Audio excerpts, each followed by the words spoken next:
got three guest speakers. First, Chris Burnett, Orion Township Supervisor. Hey everybody, good evening. Yes. I think LOLA, you want to hear from our lieutenant and Deputy Hughes. Most people know Deputy Bill Hughes. You haven't gotten your safety inspections yet this year, so. Bill, how many years have you been on our lake, on Lake Orion? Probably 10 years with 15 with the unit. And at least the last 2 seasons, it's pretty much been exclusively Bill. So, so Bill's back. We're really glad. In the 7 years I've been here, he's by far the best. I'm not just saying that so he doesn't pull me over, but he's great. So thank you, Bill, for serving us. Because maybe a lot of people don't know this, but Bill has a day job that he supports his family and himself with. So, you know, he's going above and beyond when we see him. So throw him a water on duty, but you can throw him a beer off duty. Lieutenant Toff has been our substation commander for 8 years, does a phenomenal job. One of the coolest things that we can say about Orion Township is we're one of the safest communities, I say city, but communities in the state and in the country. What was our ranking? 9. So, yeah. 35,000 people. Yeah. Yeah, 9th in the state, like we were in the top 100 for the nation. Yeah, 9th in the state, but we're the safest of a community over 30,000. So that's pretty awesome, and that credit goes to Lieutenant Toff, who's been our substation commander, which is essentially our police chief here in the township. So he does a phenomenal job. And the cool thing about Dan is, he used to wreck a lot of buoys too. No, but he used to be before he was our lieutenant at our substation, he commanded the Marine Patrol. So this whole world is actually something he is very expert in. And he also attended the FBI National Academy. Lieutenant Toff. First of all, thanks for coming out. You guys are like the Marines because nobody wants to come out front and like represent, do things collectively. So you guys are like on the front line. So I had a visitor this afternoon, came in the office in the police station. Her name is Jan Iserman. If you recognize the name, her daughter died 1 year ago next week at a graduation party. But she reminded me of a couple things to actually talk about tonight. First of all, we began that 100 days. It's like madness in Michigan. You only get like 100 days, like boating weather, you know. And actually, it's like we've been put down for a couple weeks already. So it'll be busy out there. You guys live right, you know. You have a front row seat, you know, on the water. You see it, and it is a lot of madness. We get that. When I used to run the Marine Division for the whole county, I got a chance to see all of them from White Lake to Lakeville, you know, to Orchard and Cass Lake, all of them, and we do really good on Lake Orion. Really, the credit goes to all you. You guys really care. You're not bashful about picking up the phone and calling dispatch and going, hey, you know, let's face it, if you're on Inland Lake, you're like a yo-yo. You're only going to go so far. So if you can get us, you know, MC numbers off the boat or a description, we can go out there and maybe help educate them a little bit about what the laws and the rules are, the boating rules. And I think that's just a huge part. And come on up here, Bill. It's Bill Hughes is the one that's out there on the front lines, bobbing up and down on the rain days, the great days, and for the fireworks. We have 2 fireworks shows coming up. But I just wanted to really, Chris asked to come out and said it'd be a great opportunity to just talk about, you know, keeping the lake safe and keeping all of our neighbors and friends safe. And I got to tell you, the 2 biggest things out there on the water is just alcohol and overdriving these machines, you know. And if you live on the lake or you're right there, just jump in, and if you see someone, you can almost see it coming on some of these. We just had a drowning on Walled Lake over this past weekend. A gal went out of her boat to rescue a bird, and she ended up losing her life because everybody feels that they can swim better than they actually can. And when I was in the dive team, you know, doing body recoveries, that's what we heard constantly, you know. So the flotation devices are huge, and we all think we're younger than what we are when we get in the water. And it's just real basic things, but people get hurt and they lose their lives out there. And right now, we have a real phenomenal record going. I mean, knock on wood, and we hate to talk about it in our business, you know, but it's been several years before we've had the last time we've had a death out there on Lake Orion. We're really proud of that, you know, but it really does take a group effort to keep everybody safe. So when you guys see something, I mean, that number, that 858-4911, that's you pick that up, and that's right underneath 911. Obviously, if somebody's having a heart attack or you just witness an accident, something real serious, call 911. But that 858-4911 number, if somebody's being a knucklehead out there after hours or after dark, or you're not sure, you're hearing screams or you're hearing something out there, call us. Let us come have an opportunity to maybe prevent something from escalating further, you know. What else I just kind of wanted to... Is that 248?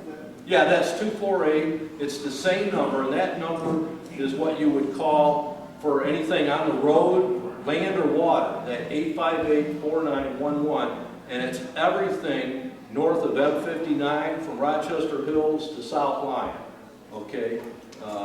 So we dispatch for Auburn Hills, the village, everything, and that's your fire, EMS, and police. So it's a one number, 911 or 858-4911 number. Consider this, when I used to go around to DNR, we used to do some of their public safety presentations in our meetings when we had requests. The lakes are really tough, and I know Chris Barnett gets this with a lot of topics, you know, public safety topics, but, you know, the lakes mean, the lakes and the water mean a lot of things to a lot of different people. You know what I mean? Some people, you know, all sports means this, and you know, it means different things to different people. And how many acres, Jerry? What is it, 15? 500. 500. Right. Yeah, 500 acres, and you know, it's a lot of water. But when we get, you know, prime time, you know, out there, June, July, and August, it gets real busy, and we just have to slow down and kind of share the space, what space we have. But I'm sure you guys know, once the colleges go back mid-August, you kind of get your lake back, you know, and that's a good thing too. So, go ahead, Jerry. One of the things that we really struggle with on the lake, and we take it very serious, is the abuse of the no-wake areas, either marked or unmarked. And we can never get a good definition of what is going to be enforced. We've gotten a lot of different, and Bill, I think when you come up to the buoy, you should be at a no-wake speed as you hit the buoy. It's actually 30 feet below, before the buoy. Okay. Most people at the buoy, I'm not going to stop you if you slow down at the buoy. It's actually 30 feet before. Well, we've got people, you know, I got pulled over by, it's not you, but somebody else on PWC, and they told me I was supposed to be at a no-wake speed 100 feet before the buoy, and then not resume my normal speed until 100 feet after the buoy. So that's where it's getting frustrating. Now, can you point out in the regulation where that is for us? Because I'll publish it on our Facebook page if I can find the chapter and verse. So a lot of people ask me, what is the no-wake speed, right? And there isn't a speed, it's just that, it's making a wake, right? If you're making a wake, and if the wake propagates to shore, you're going too fast. So that would be the definition of making a wake or a move no wake. And then at one point it was no wake less than 5 miles an hour. Right, and the speed, really, it shouldn't be a speed because boats are different. The wake boats make more of a wake, right? The smaller boats can go 5 miles an hour and not make any wake. You know, we're very small. Pontoon boats. I think yeah. the definition the definition is actually is forward movement, enough forward movement without creating that wake, you know. And we talked about this before, Jerry. And I think Bill hit on it, you know, different boats do different things. And I think some people don't realize how much they're pushing. And they stay on it a little bit too long when they hit those no-wake buoys. Right. Well, I get a lot of emails from other lake organizations, and this new advent of wake boats has really challenged a lot of situations. We have a group or two on our lake that operate their boats very responsibly, and then we have others that just don't seem to get it. And there is liability issues if you can prove that that person's wake has damaged your property. That's right in the marine safety statute, right. If there's any damage to your property caused by a wake, you can actually get an MC number. It's a civil process, but that is written in there just for that, especially on the canals. But that being said, they're going to be writing some new rules and regulations particular to the wake boats to keep them further back from boats at rest and keep them further back from the shoreline. There's a movement afoot right now to do that because it's a whole different paradigm. This law doesn't distinguish between a wake boat and the type of, you know, power boat that's creating the wake. Not now it doesn't. Right. But if you see it, again, if you see it, either find me on the lake or call the 4911 number, the lieutenant reference, and get the MC. I think this is something good we say this a lot, and I tell Chris the same thing sometimes.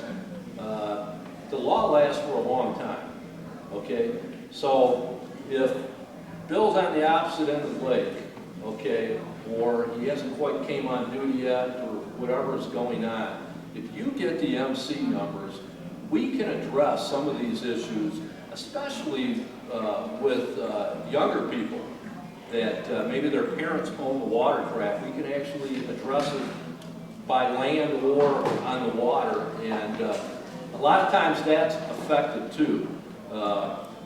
You know, they're only going to go so far, and you know, how many slips at the state ramp is? There's only, what, 50?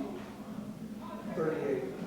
38. So the vast majority of the watercraft on Lake Orion, they're either there, people that live right there, or they're rentals from one of the local marinas. So in other words, they're stationed right there, and we easily normally track down these folks pretty quickly. So that's another option too.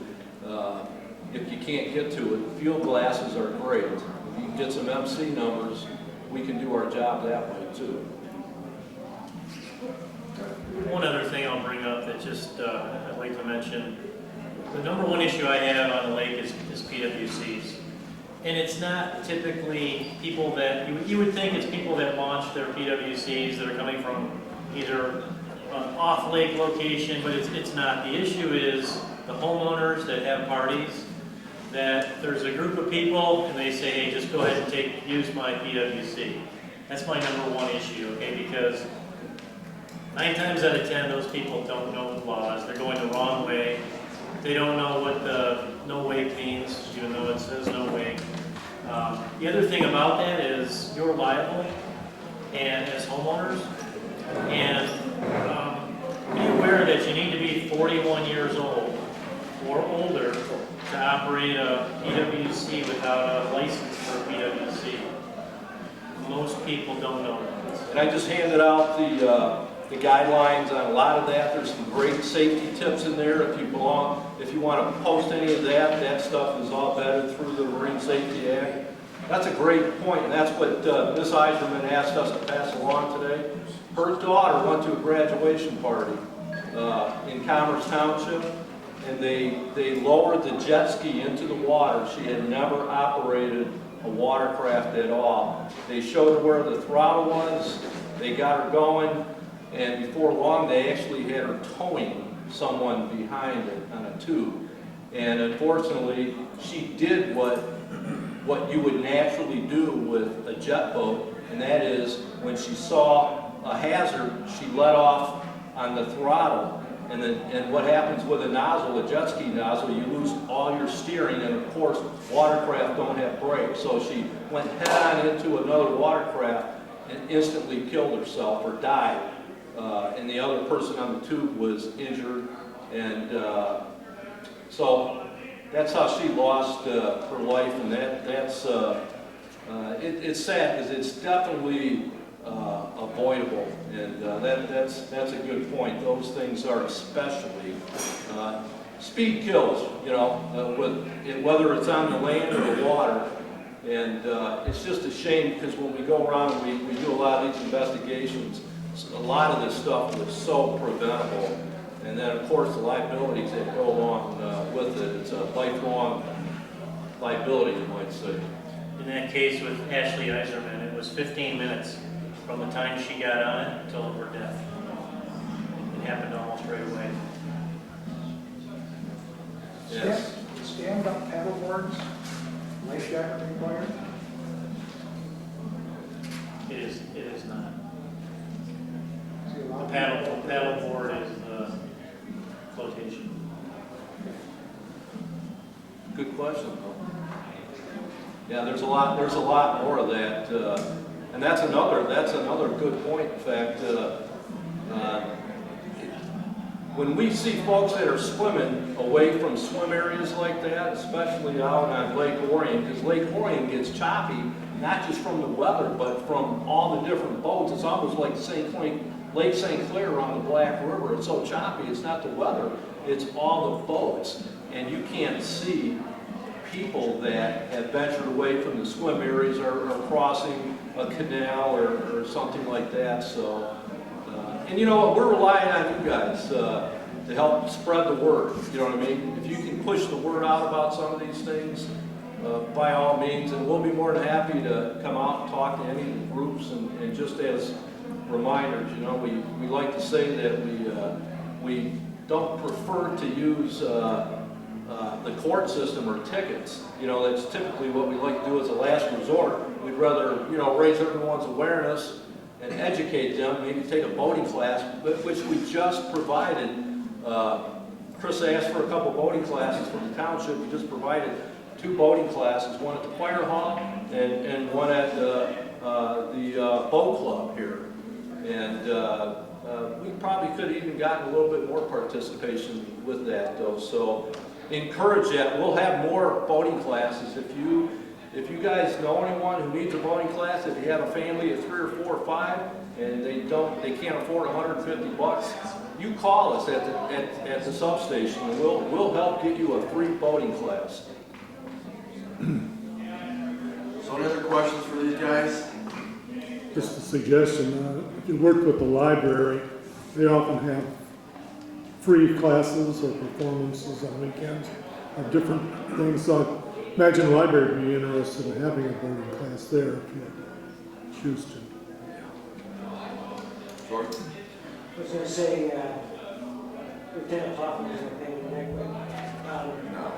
courtesy, a lot of people don't even know how to spell courtesy anymore. And where I live on the lake, there are two no-wake words. I told Jerry we ought to delete the word slow, because a lot of boaters read the word slow, and they do slow, but they're still throwing 6 or 8 or 10. Somebody flew by my house and they almost at full speed, so it's like, they don't seem to realize that you're supposed to be 30 feet slow to 30 feet no wake before you get there and after you've gone by it. And then they go through the bay to the west of my house slow, but they're still throwing a wake and they're going between, you know, sometimes there's up to 30 boats in it and people swimming and rafting off the side of them.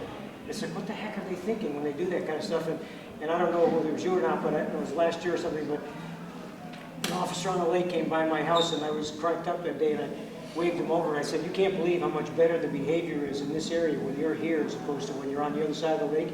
And he said, really? I said, yeah, it's like most of them slow, but they don't slow to no wake. They never look back to see whether there's a wake behind them or not. And he was pushing back from the property to go into the bay, and somebody came ripping around the no wake buoy out there slow, but went through the lake and passed him with a wake. He got about a 40-minute lecture. And for the next week or so, that word must have got out. Watch out, because if you do what I just did, you're going to get a ticket. So somehow, I guess that's Jerry's point, it's like people don't know it's 30 feet before and after, and they don't know that no wake means no wake. Slow doesn't cut it. I can speak to that for a minute. Maybe I can see what these might not say, but I did go I've been on a couple ride-alongs out there. It's very interesting. Thankfully, we have a newer boat. We had one interesting one too. I was in a police chase on the lake. These guys that were probably inebriated, and they almost ran us over, the police boat, and we couldn't get up on plane to chase them. So I'm like, Dan, is this literally what we're giving our people out here? Like, we couldn't even, we couldn't It chase was them. the three of us and one more. But like a yo-yo, they can only go so far. We caught them. So anyway, but what they were, I get the report, Dan has it in his hand, I printed it out too, but I used to send it actually to your email distribution. You can see all the lakes that the county patrols, how many interactions, how many stops, how many tickets, how many whatever, there's 10 categories on here. And what you see if you look at this is contacts, tickets, warnings, citizen assist, OWI, safety inspection. You're gonna see a lot of contacts, a lot of safety inspections. And in my role, I think that's a good thing. Like Dan mentioned, there's 100 days you guys can use the biggest asset in your life, the backyard of your house. So we don't want our residents to feel like they have their thumb on them. We want you to enjoy it. So you're gonna get a lot of contacts and you're gonna see Bill out there, which is what we want, but we're not ticket happy. And they might not say this, but I think that's a good thing. If you're not from the lake, or if you're endangering people, or if you're a jerk to Bill, guess what? You're gonna get a ticket. But if you're generally respectful and you're not highly intoxicated and you are, the nice thing about Bill is we know Bill, he's one of us, he's good, he's gonna keep us safe, but he's also gonna let you enjoy the lake too. So I think to everyone's point about the wake, I think you're gonna see Bill cruising less and with his lights on a lot more in the next couple of weeks because people are remembering how to drive their boats again. And Matt, you need a little bit of training, you could go to one of those boats. Yeah, I was just on Matt's boat before here. Well, I'll leave it. You insult me one more time. Because you're my friend, I might. So anyway, that's the good news. I mean, they are part of us. Bill's from our communities, basically, so I don't want to disclose too much because he's a cop and he could kill me. But I mean, I guess that's the great thing here. I appreciate you guys coming. If there's are there any other additional questions, thoughts, advice? I have Yes. a question about kids on PWC. I see a lot of little kids in front of the dad or mom or whoever. Is that legal, or is it the kids supposed to be on the back? Or It's legal, but they can't have their hands in control of the machine, okay. okay? And I see that where the parent will take their hands off, the child would have their hands on, right away, that's a stop, right? I'm gonna talk, because the child's driving at that point. And it's the seat too, what it's designed for, we might add too. If it's a one-seater, one of the real old ones, but typically nowadays they're 2- and 3-seaters, so it's really what it's designed for too. You gotta have a 3-seater closing, right? Because you need a spot. Spotter, and then Right. Gotta be 3. Any complaint that I know of that's come across, at least since I've been around, this team's done a great job. A couple years ago, we were trying to quiet Dollar Bay a little bit, and we got cooperation. Every year it seems like there's a different issue. But most people know you can get a hold of Dan really easily. Call us. I encourage everybody, reach out to my office, reach out to Dan, he's extremely accessible. We're both in the building on Johnson Road. Stop in, chat with us. If you have a specific issue and at a certain time, let us know. We can not only use Bill, but there's the jump boat too. A busy weekend, you'll see potentially another sheriff's boat. If you're frustrated, contact us first. Don't post it on social media, and then we're trying to clean up a lot of different things. I mean, call us, and like I said, the law lasts for a long time. After Saturday comes Sunday, and after Sunday comes Monday. We will stay on it until we get the message out to the violators or offenders. And typically it works. Any other questions? One last funny one. I think the least known rule on the lake is the 41 or older, or else you have to have the PWC designation. Some of you may know Brian Burney is a local business owner and township trustee, and really it gives back so much to the community. And he's about, I think he's 37, he's a couple years younger than me.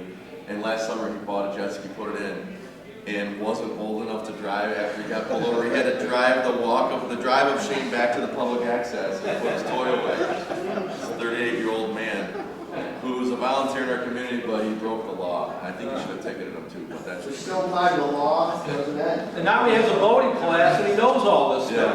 Yeah. Seriously, if you need anything, and I would just encourage you, you would never say this, don't throw him a beer, but stop and say hi to Bill when you're on the lake, throw him ice cold water. Sometimes he's got, not probies, what do you guys call them? Trainees with him, so, you know, he's part of our community. That's why, anytime I'm on the lake and I see Bill, he probably drives me nuts, but I just cruise by, what's up, need anything? So, we'll never take food or water, but you just throw him water. We appreciate what he does, so. Thank you, guys. And I got to sneak to that one. If anyone has any questions, email, phone, everything's right on the website. Reach out. Thank you all. Thank you. Yeah, see ya.